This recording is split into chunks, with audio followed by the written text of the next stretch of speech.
Palabra Fiel presenta Un despertar en la palabra con Leonel Obispo.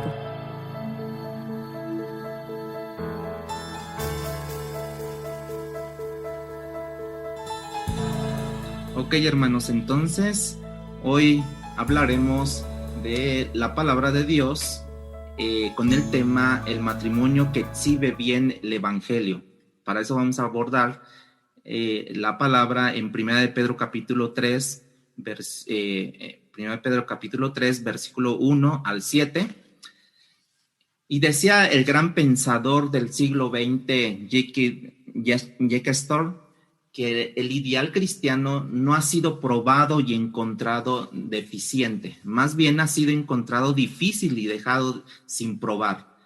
En otras palabras, la dificultad del cristianismo o el problema con el cristianismo no es su eficiencia a la hora de llevarlo a la práctica. El problema está en lo difícil que la gente encuentra que en la fe de esa persona como cristiana. El problema no está en lo difícil que la gente le encuentra y por lo tanto lo ha dejado sin probar al cristianismo. Yo creo que es una gran verdad que ha sido visto a lo largo de 2000 años, ¿no? Después de la muerte de nuestro Señor Jesucristo. Sin embargo, la fe cristiana encierra principios éticos de convivencia, y yo diría que más que elevados que tú pudieras en cualquier otra código de religión o de creencias, ¿sí?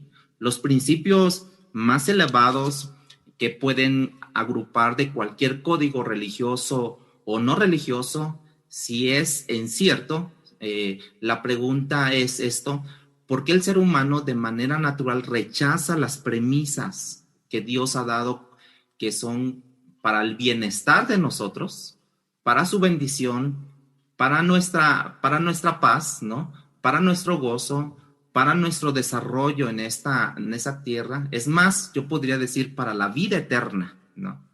Dios nos ha entregado estos principios que producen todas y cada una de las cosas que acabo de mencionar, incluyendo la vida eterna, ¿no? Y vean, la inclinación del ser humano es siempre rechazar los principios éticos de Dios. La pregunta es, ¿cuál es la razón por la cual el cristiano o el ser humano rechaza esto continuamente? Y yo podría decir que la respuesta es muy sencilla a la luz de la palabra, que muchas veces nosotros evocamos esto. Es el sentido de rebelión, de ser autónomos, que tú y yo heredamos a partir de la caída de Adán y de Eva. Y esa rebelión que nos ha rechazado cada principio, cada mandato, ¿no?, que Dios pone como una ordenanza de la ley de Dios, ¿sí? O que nos llame a hacer cosas que yo encuentro que son contrarias a los deseos de mi voluntad o de mis emociones, o yo diría que de mis pensamientos o de mis planes, de mi entendimiento o de la manera que yo entiendo mi libertad. En otras palabras, el hombre, esto incluye a mí, a usted, ¿no? Porque somos parte de la raza humana, ¿no? En el sentido general. Y este yo que habita en mí, que habita en usted, quiere hacer lo que bien le plazca, ¿sí? Cuando lo quiere hacer, cómo lo quiere hacer, dónde lo quiere hacer, sin que nadie interfiera sus propósitos, sus planes, sus proyectos, porque cada uno de nosotros tenemos proyectos profesionales, proyectos familiares, proyectos sociales, ¿sí? Y entonces nunca quiere omitir esos proyectos que ya tiene ahí planeados. El ser humano quiere beneficios sin necesariamente llenar los requisitos, no entendiendo que el disfrute de las bendiciones o de los beneficios están relacionados a través de todos unos requisitos. Muchas veces me he preguntado esto: ¿desde cuándo tú, Leonel, tú te manejas solo tú? ¿Desde cuándo tú estableces las reglas del juego? ¿Desde cuándo tú descubriste que tu camino es mejor que el mío? O sea, diría Dios a mí. Y yo menciono todo lo anterior porque el texto que vamos a leer es uno de los textos más contraculturales en el momento histórico, ¿no?, en el que la iglesia se encuentra. La iglesia cristiana es probablemente el código de conducta más contracultural de toda la historia. Y la razón es muy sencilla. Cuando tú piensas lo que Dios ha revelado, que nosotros somos, como lo hemos dicho ya en temas anteriores, extranjeros y peregrinos, de manera que nosotros no somos residentes de este planeta, en el sentido de este mundo, ¿no?, que nos rodea. En el último sentido de la palabra, nosotros estamos de pasada hacia una patria celestial, ¿sí? Ahí es donde somos ciudadanos, de ahí nosotros tenemos nuestro INE, nuestro INE, ¿no? De ahí nosotros tenemos nuestros valores, de ahí nosotros tenemos nuestros principios, ¿no? El Señor que nos ordena desde ese gobierno, y Cristo nos advirtió en la última cena en San Juan 15, ¿sí? Está Jesús hablando a los discípulos de la relación que ellos tienen con el mundo, para que podamos entender cuál contracultural es la fe cristiana. En San Juan 15, 19, dice: si fuerais del mundo, el mundo amaría lo suyo, pero porque no sois del mundo, antes yo os elegí del mundo, por eso el mundo os aborrece. ¿Tú puedes creer que el código de valores es tan contracultural que cuando el mundo no nos ve vivirlo, ¿no? Y ese es el problema, que no nos ve vivir el mundo, si no nos ve vivirlo en el sentido espiritual, en el sentido que Dios quiere que vivamos la palabra de Dios en este mundo, y por eso el mundo no termina odiándonos a nosotros, porque dice ahí al final de este versículo, por eso el mundo os aborrece. ¿Por qué? Porque cada vez que yo demuestro, si yo vivo mi fe en Cristo Jesús, el mundo me tendría que aborrecer, pero como no lo vivimos, por eso es que el mundo no nos aborrece. Pero cuando nos ve vivirlo, cuando lo exhibimos, nuestras vidas confrontan los estilos de la vida de este mundo. Y este mundo termina odiándonos, rechazándonos. No simplemente que el mundo es diferente. El mundo experimenta precisamente un rechazo y un odio hacia aquellos que exhiben el carácter de Cristo. ¿Cuál es la razón por la cual Pablo dice a Timoteo: todo el que quiera vivir piadosamente será perseguido? ¿Por qué? ¿O por quién? Por el mundo. ¿Y por qué? Porque precisamente reflejas y exhibes el carácter de Cristo. El mundo, hermanos, no es pasivo con relación a nosotros. El mundo es altamente activo hasta el punto de odiarnos. Por eso es que hoy hablaremos sobre el matrimonio que exhibe bien el evangelio. Entonces, podemos ver en el versículo 1 de Primera de Pedro, capítulo 3, hablando precisamente de unos principios, de unas características, que dice de esta manera: así vosotras, mujeres, estad sujetas a vuestros maridos, para que también los que no creen a la palabra sean ganados sin palabra por la conducta de sus esposas, ¿sí? Ustedes saben que el apóstol Pedro viene ayudándonos a entender de cómo son las relaciones en la sociedad, ¿sí? Por ejemplo, nada más retrocediendo un capítulo antes de lo que ya explicamos, en el versículo 2, versículo 13, nos llama a someternos a toda institución humana, al rey, dice así. En el versículo 14 del capítulo 2 nos dice a los gobernantes, como si fueran enviados por Dios. Dios es quien lo permite todo esto. En el versículo 17 del capítulo 2 nos llama a honrar a todos, a amar a todos los hermanos y a temer a Dios y a honrar a Dios, a glorificar a Dios. Y en el versículo 16 del capítulo 2 nos dice que andamos como libres, pero no la usemos nuestra libertad como pretexto para pecar, para hacer lo que queramos o que pensemos, ¿no? o que de otra manera queramos hacer nuestra propia voluntad. Entonces tendremos ciertas limitaciones aún en esa libertad. Y me voy a devolver al versículo 13 del capítulo 2. Él, antes de presentar todas esas enseñanzas contraculturales, lo que Pedro hace antes de traer la parte como dura, ¿no? Presenta la razón por qué hacer esto. Y de ahí dice que lo debemos de hacer por causa del Señor, ¿no? Ya no es porque le quiera caer bien al hermano, sino es por causa del Señor. Él no dice que es bueno, fíjense cómo es. Él no dice que es justo, tampoco dice que es fácil. Él está diciendo todo lo que está en su misión implica la motivación, el por qué lo hacemos, ¿no? Y toda esta motivación no está aquí debajo, la motivación está allá arriba en los cielos, por causa del Señor debemos hacer todo esto. Pedro pudo haber dicho por amor a Cristo, pudo haber dicho por amor al Evangelio, o por honor al Evangelio, o por honrar el Evangelio. Pedro pudo haber dicho por causa, por la causa. Pudo haber dicho frases sinónimas que podríamos ahorita aplicar.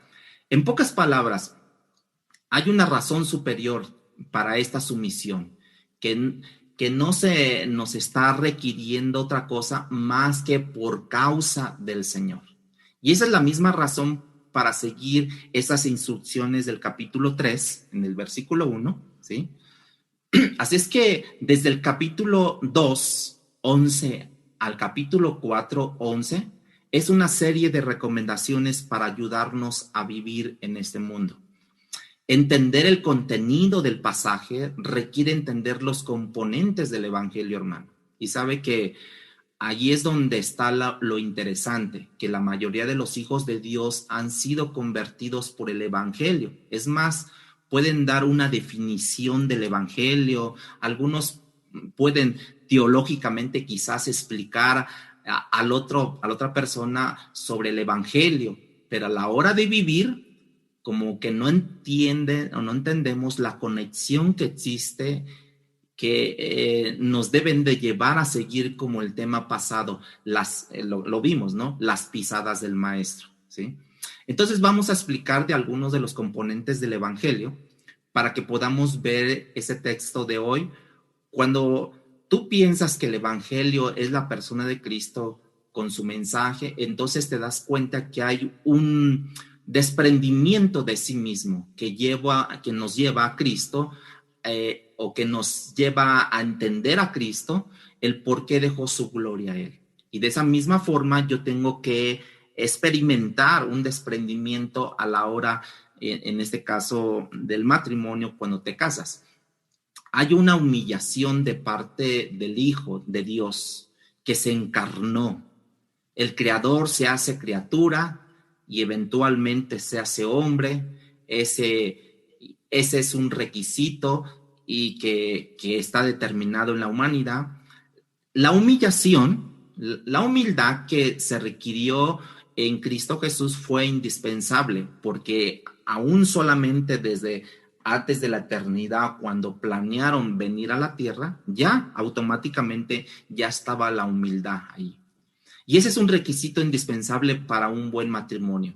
Es imposible tener cierta calidad cuando hay una ausencia de humildad. Una imposibilidad y no una dificultad. Es una imposibilidad tener un matrimonio de cierta calidad en ausencia de la humildad, ¿no? Hay un componente aquí en esta parte que es el sacrificio. De parte de la segunda persona de la Trinidad, que fue nuestro Señor, o que es nuestro Señor Jesucristo, un sacrificio que Él hizo por otro. De esa misma manera, para hacer un matrimonio puede funcionar adecuadamente si hay este componente del sacrificio. Tiene que haber un autosacrificio en aras del otro, de la otra persona, como una forma de imitar a lo que Cristo hizo y reflejar el Evangelio de nuestro Señor Jesucristo. En el mensaje del Evangelio hay una sobredosis, si usted lo puede decir, si lo podemos decir así, hay una sobredosis de la gracia sobre gracia. No solamente para perdonar pecados de manera recurrente, ¿sí?, sino también hay una sobredosis de gracia sobre gracia para lidiar precisamente con las condiciones de un compañero, ¿no? O de tu compañero, tu compañera, de una compañera que es un pecador o pecadora, ¿no?, que es hoy y que fue ayer y lo será mañana, y esa es la forma como Cristo lidia con todos nosotros todos los días por medio de la gracia, como un pecador que seguirá pecando hasta que entre en gloria. Mientras vivamos en esta carne, hermanos, no vamos a dejar de pecar. De una u otra manera, nos hallaremos siempre en los pecados. Pero es allí donde Dios derrama su gracia sobre nosotros para perdonarnos. Y la forma como Él, o sea, como Dios, entonces permanece con nosotros, nos sigue llamando y sigue caminando con nosotros, es por medio de su gracia.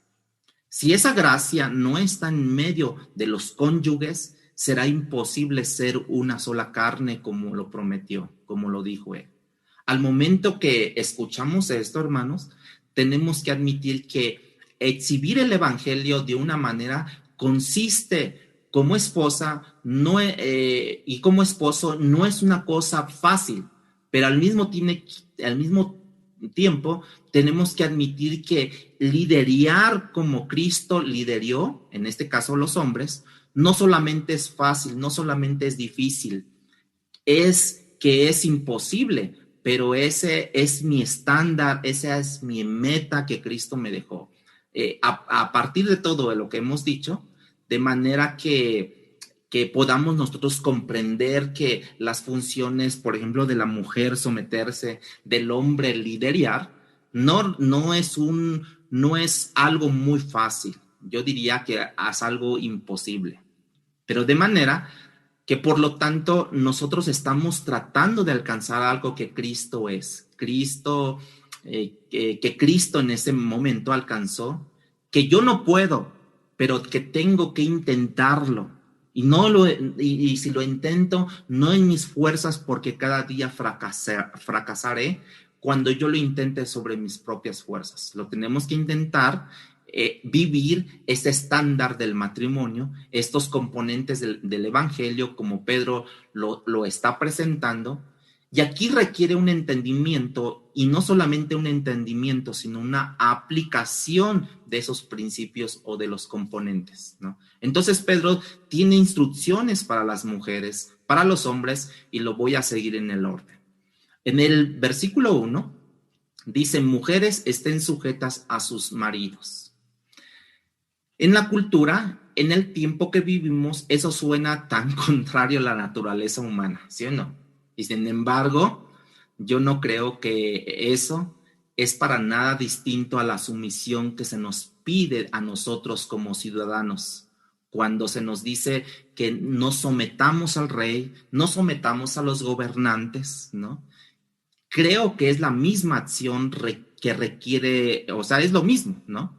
Yo creo que ni es parecido a la sumisión que requirió Cristo, ¿sí? Por un lado, no solamente a la voluntad de su Padre, sino cuando Él y el Padre conversaron acerca de venir y cumplir con toda justicia, hubo un entendimiento en el agente creador, en ese Dios juez soberano del universo, de que por ese tiempo Él tenía que someterse a la autoridad humana, ¿sí? Las buenas, como decía Pedro, ¿no? Y también las malas, las insoportables que vimos la semana pasada.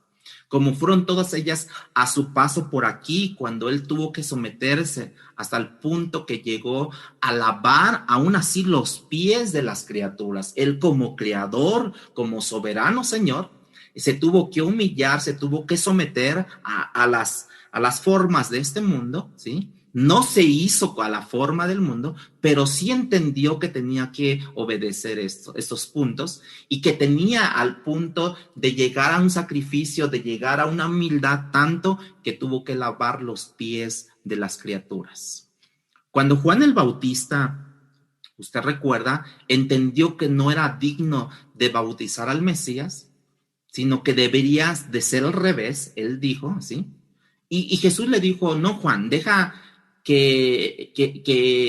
decirte algo, que nosotros, Dios, el Espíritu Santo y yo, tenemos otras reglas del juego. Y yo tengo que cumplir toda justicia de lo que ya estamos planeando. Y yo digo esto, hermanos, para que podamos entender que el estándar para las mujeres, para sus maridos, no es distinto al estándar requerido en otras condiciones. Ahora, es importante notar que el contexto presupone que estas son mujeres que estaban casadas con esposos inconversos, si se da cuenta, y que por otro lado se estaban comportando de una manera que no es fácil sobrellevar. Si yo digo esto en esta ocasión, ¿sí? Estas personas, estas mujeres están casadas con esposos inconversos. ¿Y por qué? Porque inmediatamente después Pedro llama a ser sometidas a los esposos. Él explica la razón por las cuales ellas deben de hacer esto, hermanos, para alcanzar un resultado por el instrumento sumiso de la esposa. En otras palabras, aquí está la esposa, aquí está el esposo, aquí está el resultado. ¿Cuál es el resultado? La evangelización del esposo inconverso. ¿Cuál es el instrumento? El espíritu sumiso de la esposa, ¿sí? Dice en el versículo 1, ¿no? Asimismo, versículo 1 y versículo 2. Así vosotras, mujeres, estad sujetas a vuestros maridos, para que también los que no creen a la palabra sean ganados sin palabra por la conducta de sus esposas. Versículo 2. Considerando vuestra conducta casta y respetuosa.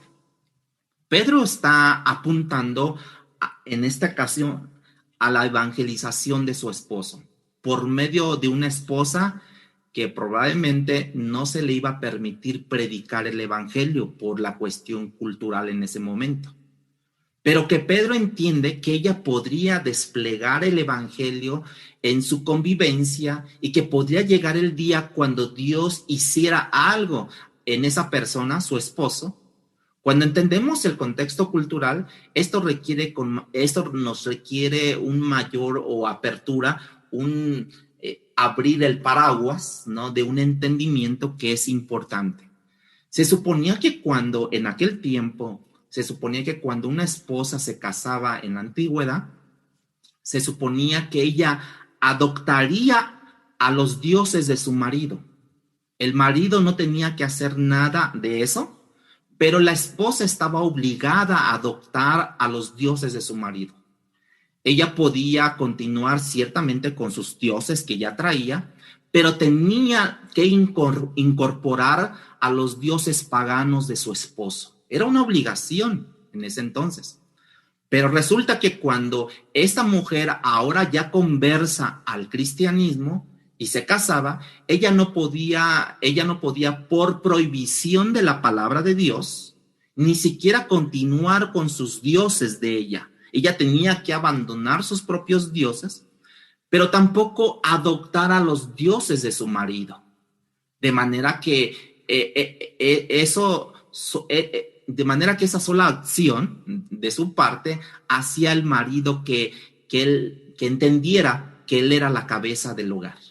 Y Pedro, porque lo dice así la Biblia, ¿no? Cuando Pedro les escribe, dice, no solamente ahora él se convierte en tu marido, sino ahora él es la cabeza es tu cabeza, ¿no? La cabeza del hogar.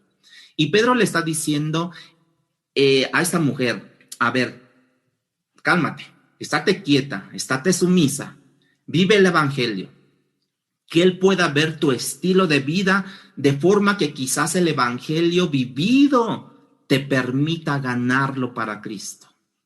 Tú puedes ver que esta sumisión a la que Pedro le está llamando a la mujer, ¿sí?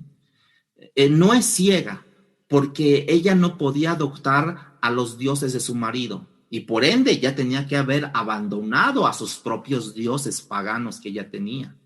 De manera que iba a tener que decirle, hasta aquí llegamos, ¿no? Al esposo, ya no quiero saber nada, nos divorciamos, nos separamos, porque yo ya recibí a Cristo, yo ya renuncié a mis dioses y tampoco no estoy obligada y no quiero adoptar tus propios dioses.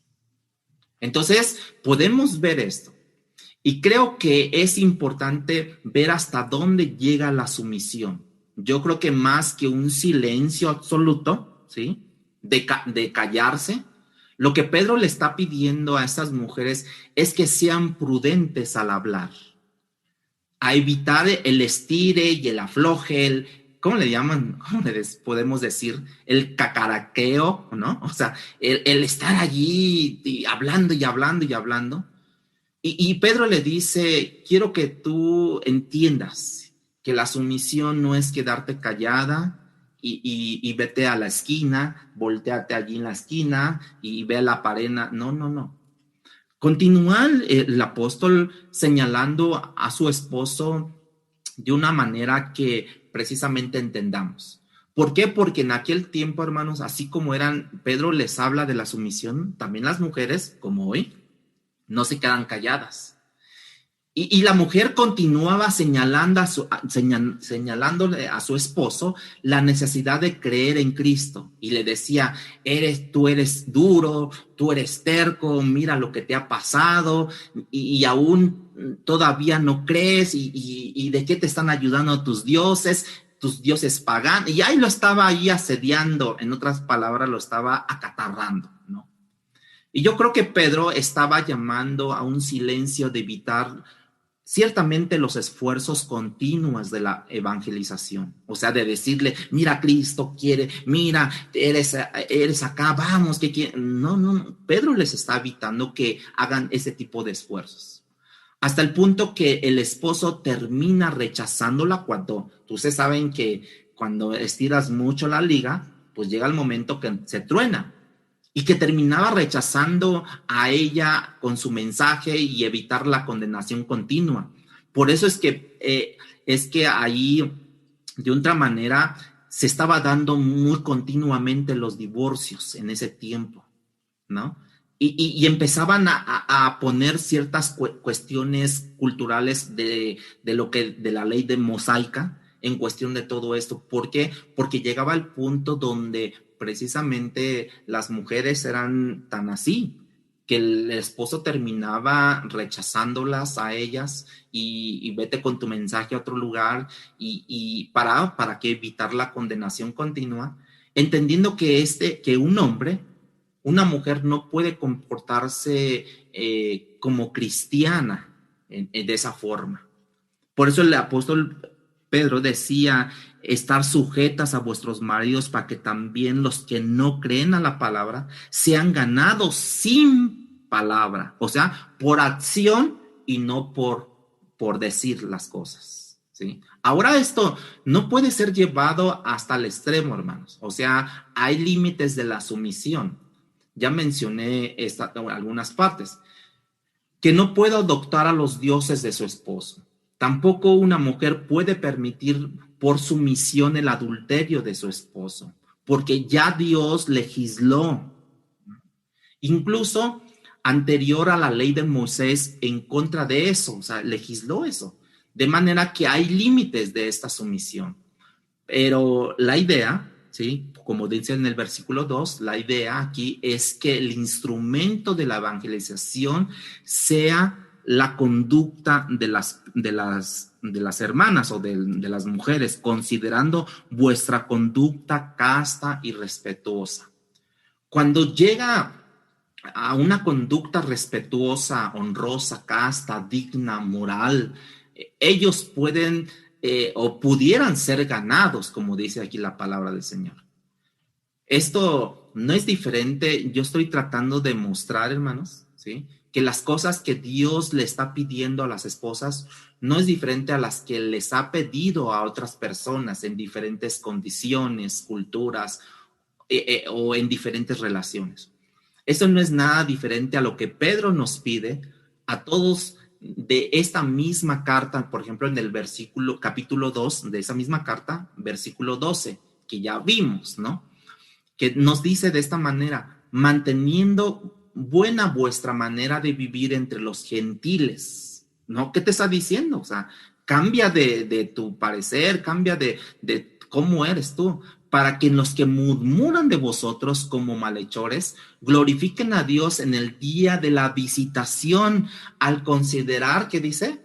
Vuestras buenas obras. En otras palabras, Dios nos está diciendo a todos nosotros: observen, que ellos nos observen que tenemos una conducta irreprochable, que podamos exhibir el evangelio. Vive de tal manera que cuando Dios decida visitar a los gentiles, ellos puedan, que por medio de lo que observan en nosotros, ellos puedan creer y glorificar a Dios. Es lo que Pedro nos está diciendo. Pedro lo que está enseñando aquí en estas diferentes relaciones es el mismo principio.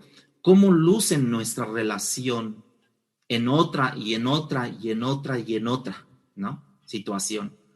La razón de mantener la conducta es como fin la conversión del esposo, en este caso que estamos leyendo, ¿sí?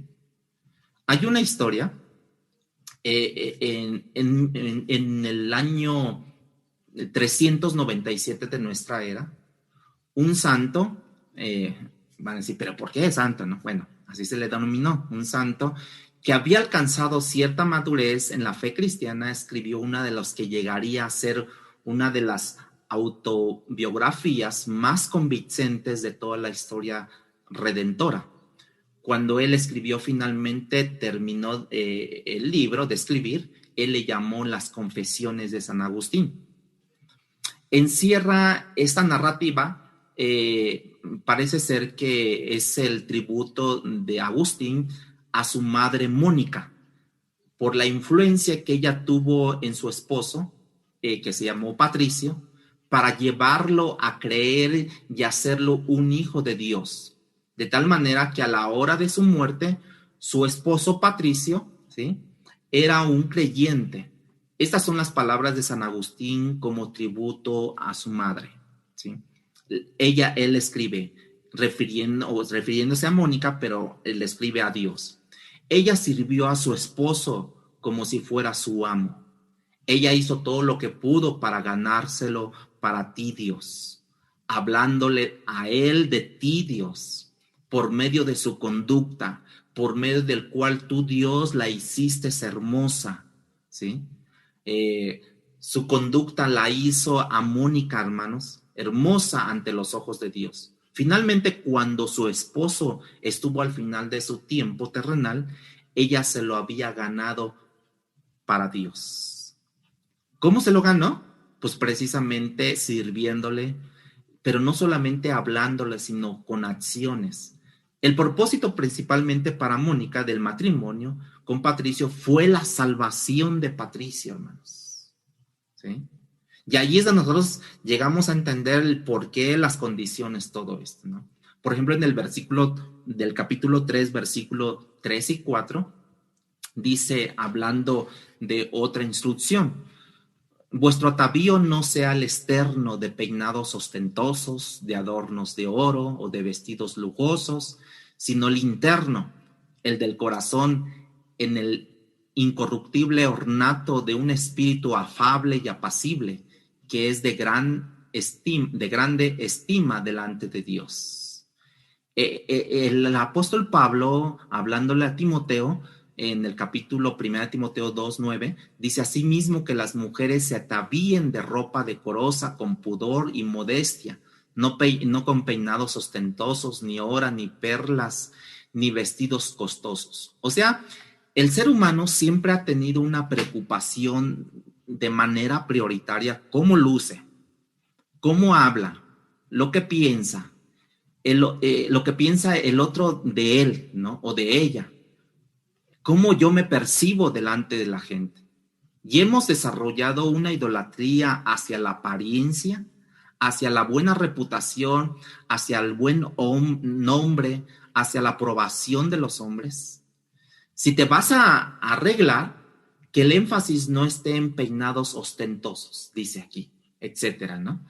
Esas cosas en sí mismas no son pecaminosas, pero son usadas de manera pecaminosas. De hecho, esa forma de peinarse y de lucir es muy típica de mujeres promiscuas en aquel tiempo cuando Pedro escribía todo esto.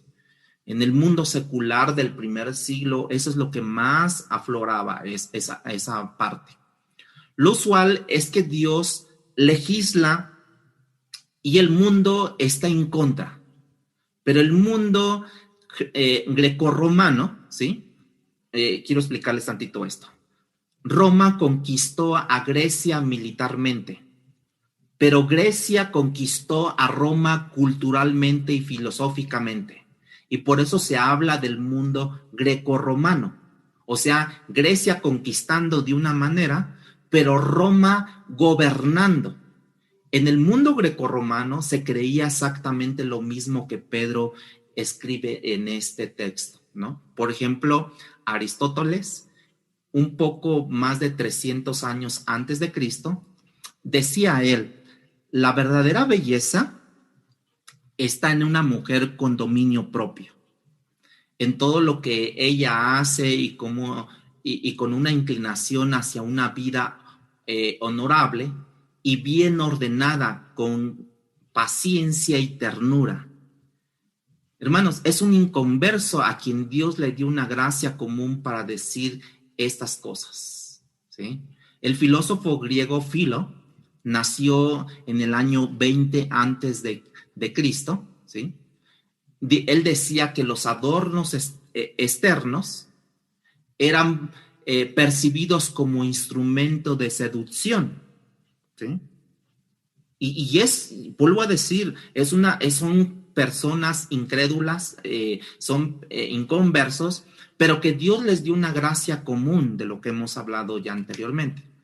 Cuando la sabiduría humana y la sabiduría divina coinciden, yo no creo que tenemos otra alternativa. Hay una sabiduría divina que tengo que seguir siempre y hay una humana, si es discordante con la de Dios, pero en este caso, cuando la sabiduría humana se alinea a la de Dios, entonces vamos por buen camino. Cosas que en sí mismas no son pecaminosas, los adornos, los peinados, todo lo que ya dijimos, no son pecaminosos. El problema comienza cuando el cristiano emplea más tiempo, más énfasis, que está más preocupada con la manera como su marido, o de otra manera, cómo lucen, ¿no? En su mundo exterior, incluyendo su apariencia, su belleza, descuidando al mismo tiempo su mundo interior, hermanos. Y allí es donde encontramos el gran problema. Su mundo interior, nadie lo conoce, nadie lo ve. Usted conoce el mundo interior de su pareja, de su esposo, de su esposa. Pues no, es imposible que mi mundo interior esté en un estado bien cuando hay problemas.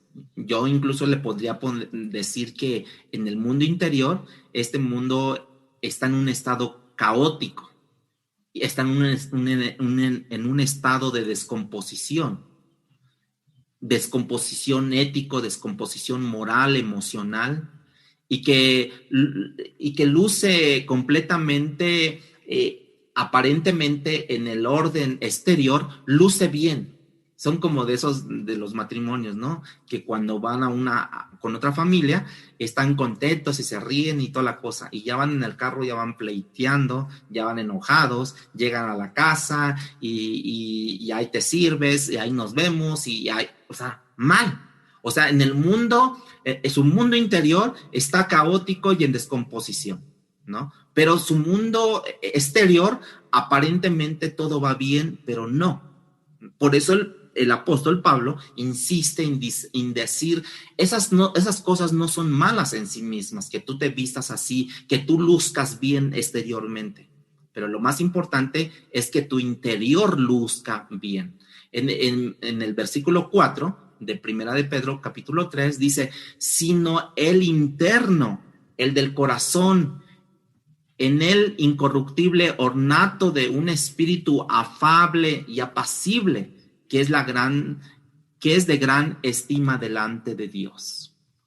O sea que Pedro nos está diciendo, ocúpate en un espíritu tierno, en el ornato afable y apacible. Aquí hay una palabra que es afable, es la palabra praus, así como se escucha. Y nos habla más que ser humilde bíblicamente. Esa palabra implica el ejercicio de la fuerza de Dios bajo el control de Dios. ¿Qué quiere decir esto? Que esta palabra afable no va a venir de mí mismo ser afable, ser tierno, sino va a venir y provocada y incentivada por el Espíritu de Dios, ejerciendo una dependencia de Él cada día. Sea una persona afable que exhibe una cierta ternura, una amabilidad. Y eso que tú ves es el fruto que fluye de una fortaleza que viene de Dios. Bueno, ¿cuántos estás aquí, no? ¿Cuántas mujeres las golpean, no? ¿Cuántas mujeres están siendo no solamente físicamente, sino moralmente, psicológicamente están siendo golpeadas? Pero ¿por qué son afables? ¿Por qué? Porque este es un fruto que fluye de una fortaleza que viene directamente de Dios y es ejercida bajo el control de Dios, a la cual llamaremos de esta forma la docilidad cristiana, porque está bajo el control de Dios, por eso luce tan tierna. Tú puedes ver que hay mujeres que aún siendo así en sus casas, que las maltratan físicamente, psicológicamente, ¿no? Al final ellas exhiben un carácter afable, un espíritu tierno. ¿Por qué? Porque precisamente ahí vemos que su dependencia no es de lo terrenal, sino es de Dios. Bueno, es lo que Pedro dice a las mujeres. Ahora, yo pregunto, hermanas, ¿creen que sea gravoso esto? Lo que Pedro está diciendo. Y ahora que Cristo nos dice a todos nosotros, incluyendo a los hombres, y yo creo que particularmente a los hombres, cuando dijo, aprender de mí, que soy manso y humilde de corazón. Yo creo que eso es un llamado para todos, pero creo que cuando Jesús estaba enseñando esto, la mayoría de los que estaban allí reunidos eran hombres. Que aprendan de mí, que soy manso y humilde de corazón. Ese espíritu no es nada diferente al espíritu tierno que Pedro está hablándole a las mujeres que deberían de tener, de un corazón y no de una obligación. ¿Por qué estás con tu marido? Pues ya qué, pues ya no me queda de otra más que obedecerlo, porque así dice Pedro, que quién sabe qué. Pero si cambiamos el enfoque, dice que debemos, Jesús dice, aprende de mí que soy manso y humilde de corazón. O sea, ¿a poco él no sabía Jesús que iba a ser golpeado, iba a ser abofeteado, iba a ser humillado, iba a ser pisoteado, iba a ser clavado, iba a ser desnudado y todo eso? Pero pese a eso dijo que lo hizo de corazón y no de obligación, ¿sí? No de simulación, de corazón, no para dar una impresión ante mi familia. ¿Y cómo has estado? Bendecido, ¿no? Ya hasta cantamos ahí bendecido, ¿no? No, yo quiero que de otra manera, dice Jesús, yo quiero que me muestres cuán manso y cuán humilde eres. No para dar una impresión a los de afuera, sino para que tú internamente te sientas que estás haciendo la voluntad de Dios. Dios me tocó vivir aquí, Dios, pues bueno, ok, esperaremos el tiempo. Que nos dé tiempo, hermanos, de cultivar todo esto, lo que verdaderamente vale la pena, porque la parte externa que tratamos de embellecer, como ya sea lo que regularmente se embellece, con el tiempo usted lo sabe todo. La piel se empieza a arrugar, y empiezan a ejecutarse las cremas, tintes, etcétera, etcétera, etcétera, etcétera. Miren, Pedro les está hablando a las mujeres, pero en aplicación de ser manso y humilde es válido para tanto hombres como para mujeres. Y es de importancia autoexaminarse, hermanos.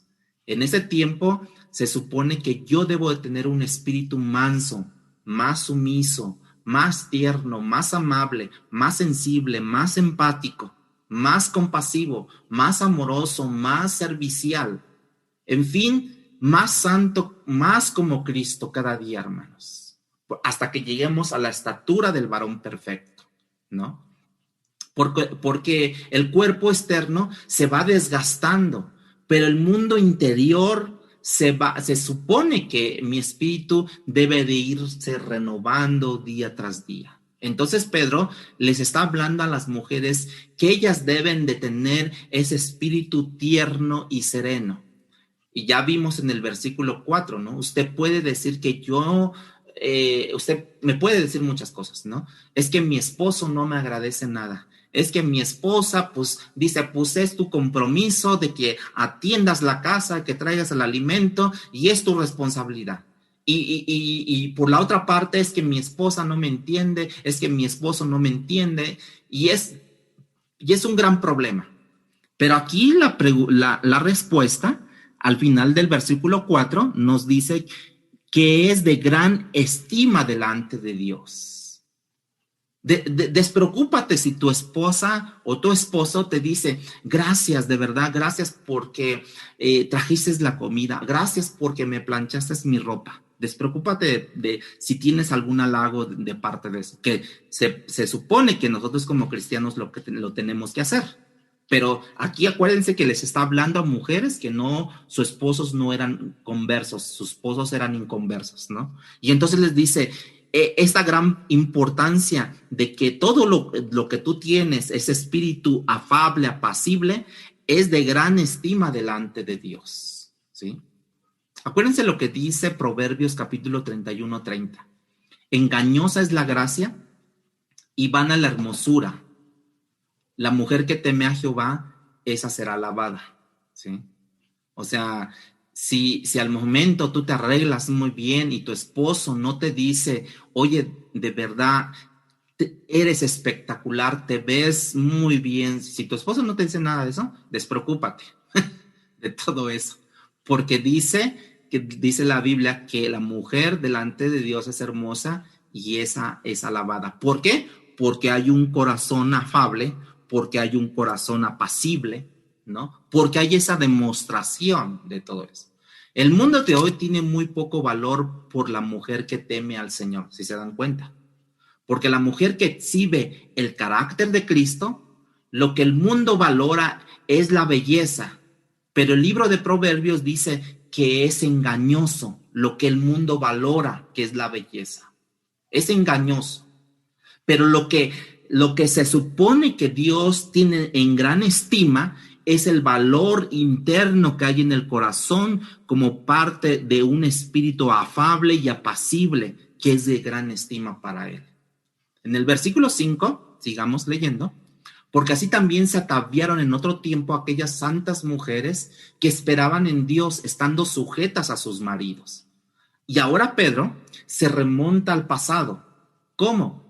Con un espíritu tierno y sereno, porque dice la Biblia que esperaban en Dios estando sujetas a sus maridos, ¿sí? Esperaban en Dios. Pero dice, lo que les estoy diciendo a mi generación y a las que vienen por delante, que nos llega hasta hoy, podemos ver lo que las generaciones anteriores de mujeres se ataviaban, mujeres santas, tenían una esperanza en Dios. Ojo, hermanos, del mundo no esperemos nada. Del mundo, al mundo no les atraía nada a estas mujeres piadosas de los que habla Pedro.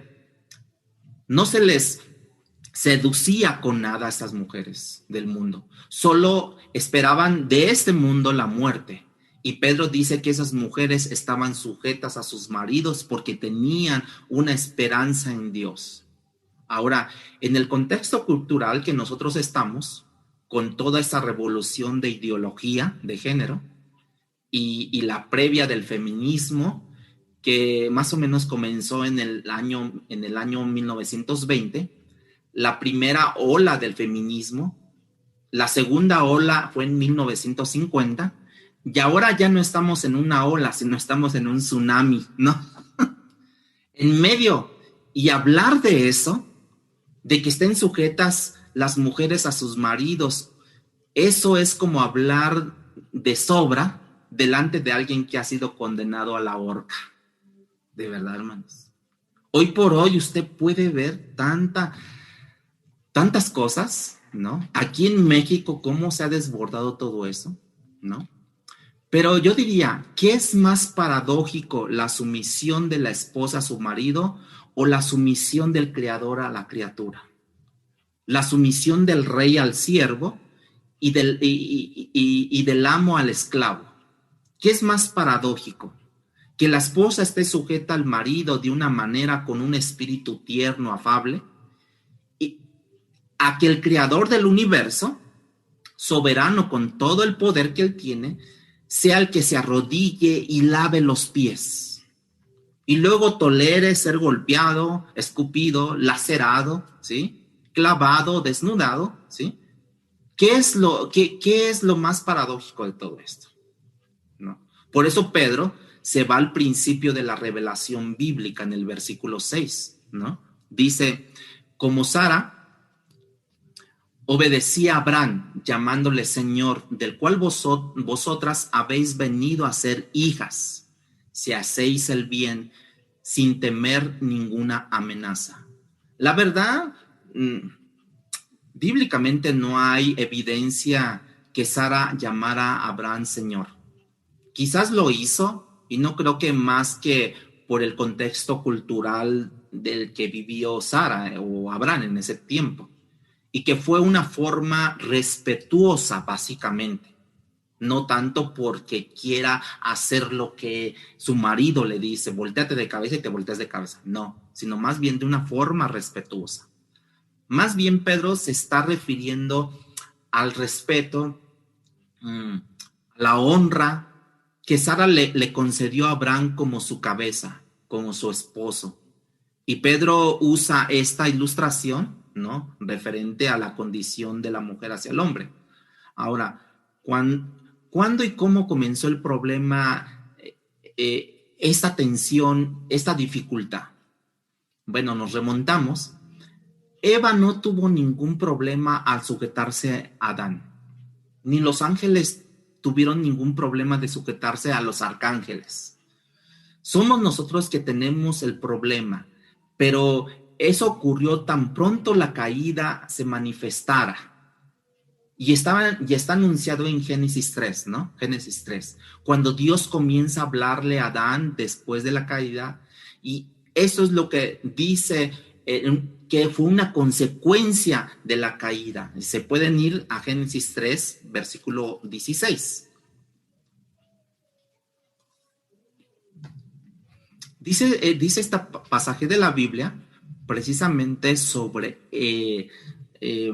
pues las consecuencias de esta caída, que anteriormente ellos no tenían ningún problema en someterse, pero cuando cayó, fue la caída del hombre, nos dice en Génesis 3:16, a la mujer dijo, multiplicaré en gran manera los dolores en tus preñeces, o sea, del parto. Con dolor darás a luz los hijos, y tu deseo será para tu marido, y él se enseñoreará de ti. La palabra deseo allí no es un deseo sexual, Es una palabra que aparece quizás una vez más en la Biblia, y también es en Génesis, donde Dios le dice a Caín que el pecado terminará dominándolo, ¿no? La idea que la mayoría de los académicos o los teólogos entienden que lo que le está diciendo a Eva a partir de esa palabra deseo, ¿sí? Que ahora, debido a la naturaleza carnal pecaminosa, que tú has adquirido, o sea, que el hombre ha adquirido, en este caso le está diciendo a Eva, tú vas a querer en un momento usurpar la posición de liderazgo de tu esposo. Pero como él es más fuerte que tú, él va a terminar dominándote. Eso es lo que trata de decir con esa palabra, y tu deseo será para tu marido, ¿sí?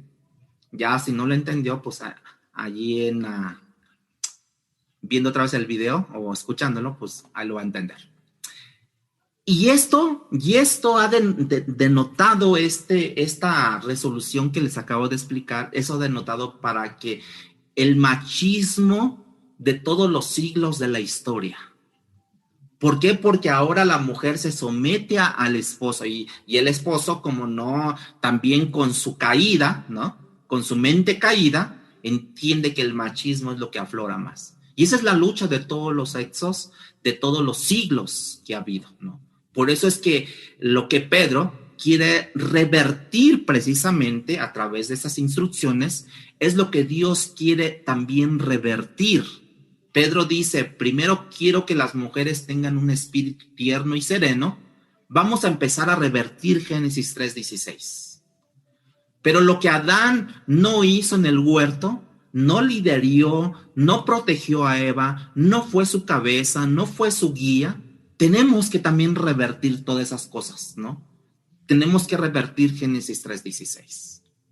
Ahora, en el versículo 7, igualmente tiene un estándar similar, ¿no? Para nosotros los hombres, los maridos.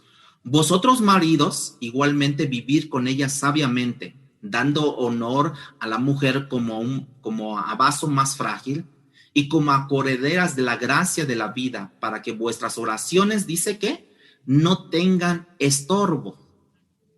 Pablo dice algo parecido cuando escribe a los Colosenses capítulo 3:19. Maridos, amad a vuestras mujeres y no seáis ásperos con ellas. Allí está el llamado a ser tiernos, a ser también mansos, ¿sí? Y esa es la instrucción que Dios nos da a través del apóstol Pedro. Es para los esposos, nos pide a que convivamos de manera comprensiva. Es la convivencia íntimamente, ¿no? O sea, no sexual, ¿no? Es la convivencia íntima. Hay una comprensión de las esposas, por ejemplo, una relación comprensiva, es de acuerdo con un conocimiento. Cuando yo tengo una relación comprensiva, o que yo entiendo esta palabra, es un acuerdo con un previo conocimiento. ¿Conocimiento de qué?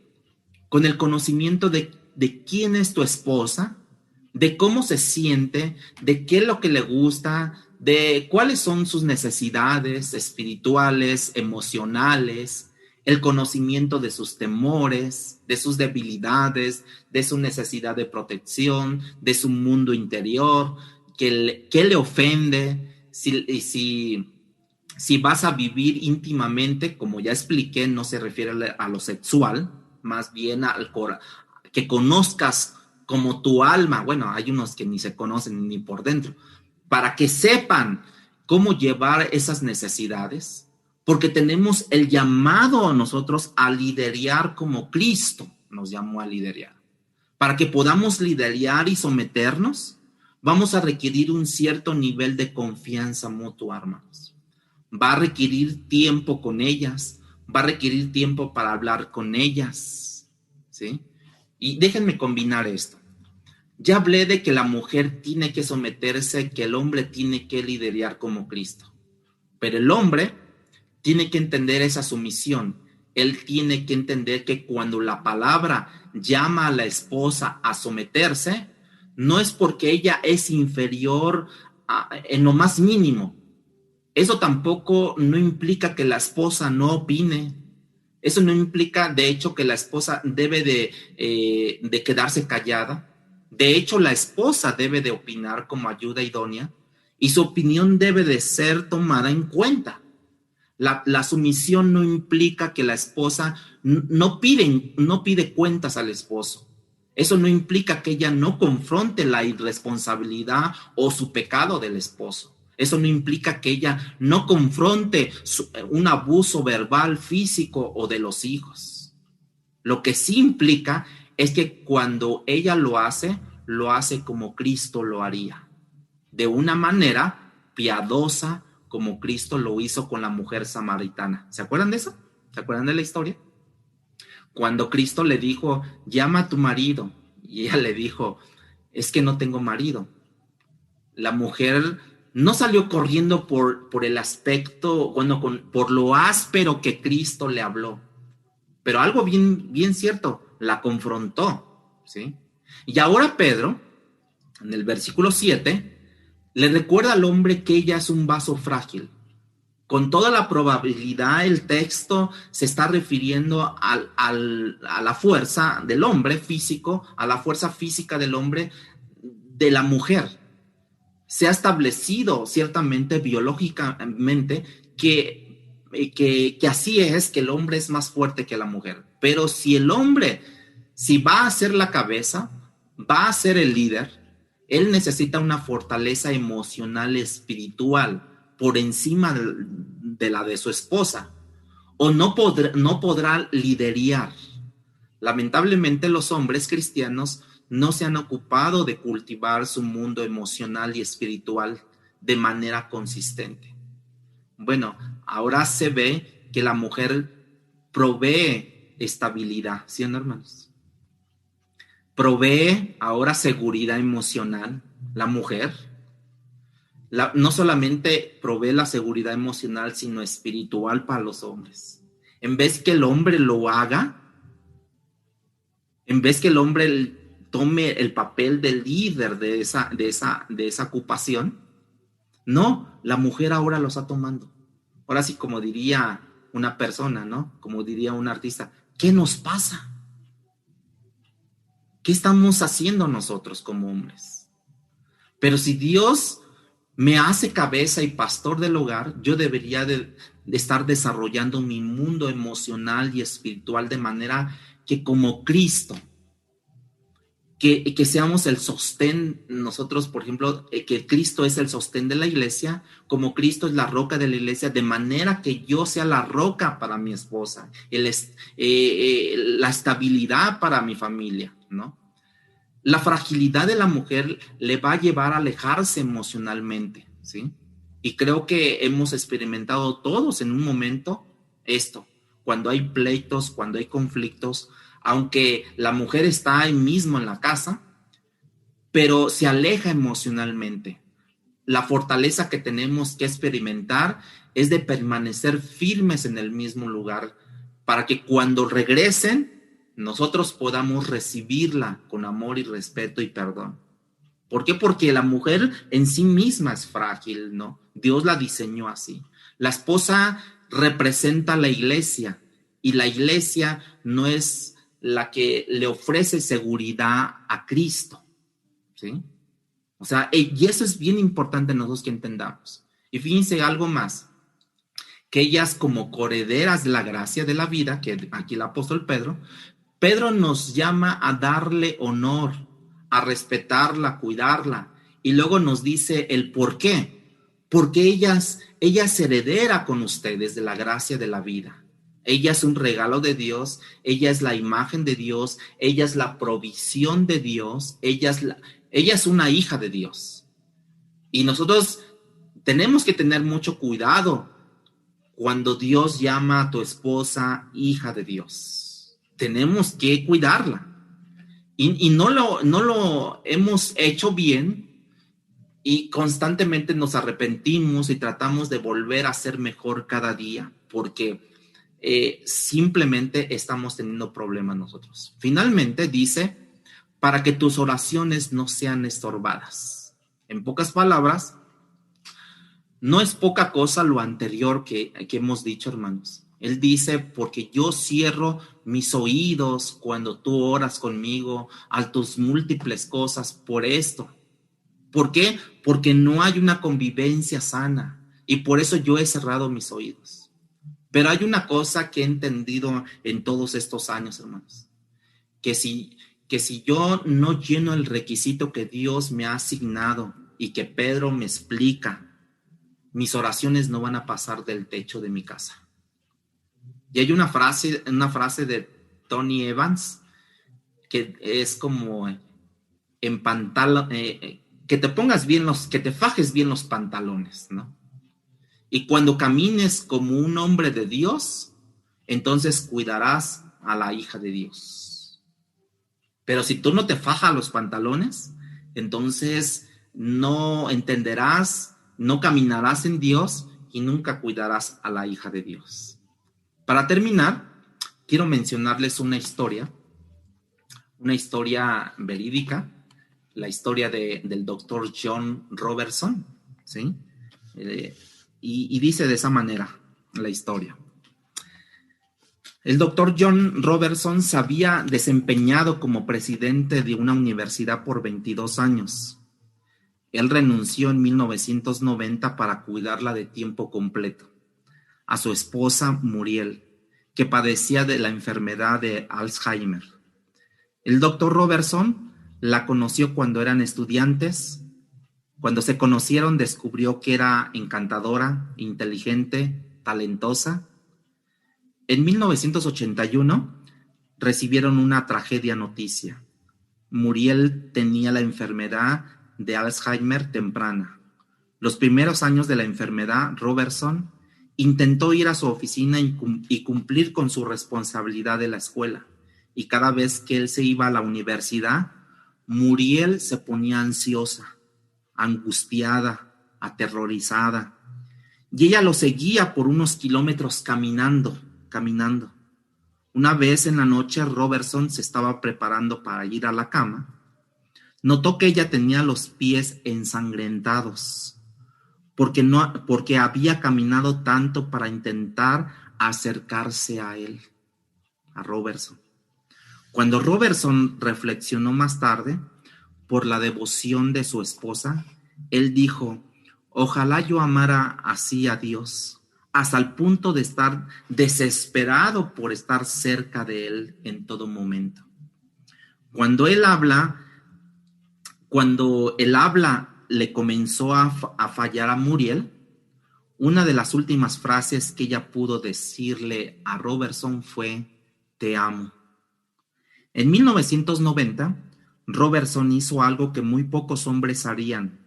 Sabía que la escuela lo necesitaba al 100% y sabía que Muriel lo necesitaba al 100%.